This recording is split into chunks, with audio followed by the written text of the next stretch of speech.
CNN reports that the most dangerous job in the U.S. is held by those who fish the waters in cold weather states. My name is Dean DeCoste, and I was a commercial fisherman for 25 years.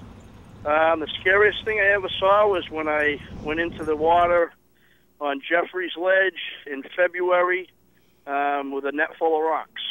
And luckily, I held on to the twines. Luckily, the Gilson was still hooked up, so the whole net didn't go overboard. If the whole net had went overboard, I probably would have went right to the bottom with it. But luckily, they had it with the other Gilson, and I held on to the twine, and they lifted me out of the water and put me back on deck again. The plaques at the Gloucester Fishermen's Memorial bear the names of the fishermen who have died at sea since 1623. To the people of Gloucester, these aren't just names of fishermen lost at sea. Their fathers, their sons, their friends, and their loved ones. My name is Larry McEachran, and I've lived in Gloucester all my life. I've traveled quite a bit around the world. I always love coming back here and staying here. Although I was never a fisherman, my family, my grandfather used to build all the old schooners. I myself, as a young guy, worked in the freezers, the fish plants, and even made the oilskins at one time. And I have ancestors on here. On McEachran's side, my father's side, there are 19 on the center path.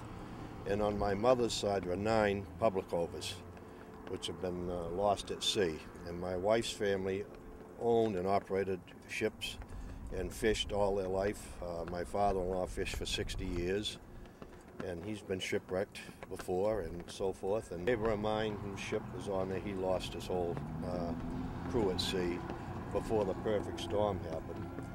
And as you can see in this harbor, the breakwater out there, how strong the storm can be, those granite stones that are on that breakwater can weigh up to 10 tons, and the waves can throw them off of there quite easily. The Gloucester Fishermen's Wives Association dedicated a monument to honor the women who have been and are the soul of fishing communities. The wives and the mothers had to run the homes, take care of all the bills and all the things at home, in paying house payments and everything, and bring up the children. So there was a lot of hardships on the wives. As you know, there's a Fisherman's Wives statue right down there, dedicated to them. And they were alone most of the time. When they come in, they'd work on their ships. Even on their day off, they'd be mending nets and so forth and so on. So it was hard on them also, the whole families. It's a way of life. It's when I got married, my wife knew that I was fishing, and we never stopped fishing back then. We would fish for day after day after day, and come in and take out and go right back out again. And we wouldn't really stop until we had something wrong with the boat, or engine trouble, or if there was a big function or something that somebody really had to go to. We really never stopped fishing. My name is Gia Fiorello, and I have a daughter and a boyfriend who fishes. He works in the commercial fishing industry out of Gloucester. It's out in the wintertime when the weather is bad, and you always worry about storms, and you hear about other fishermen capsizing and coming into troubles on the news and things. So yeah, I'm always concerned about his safety.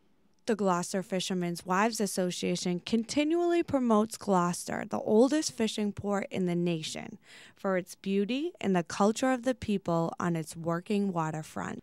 Reporting for Jason's, I'm Katie Mitchell.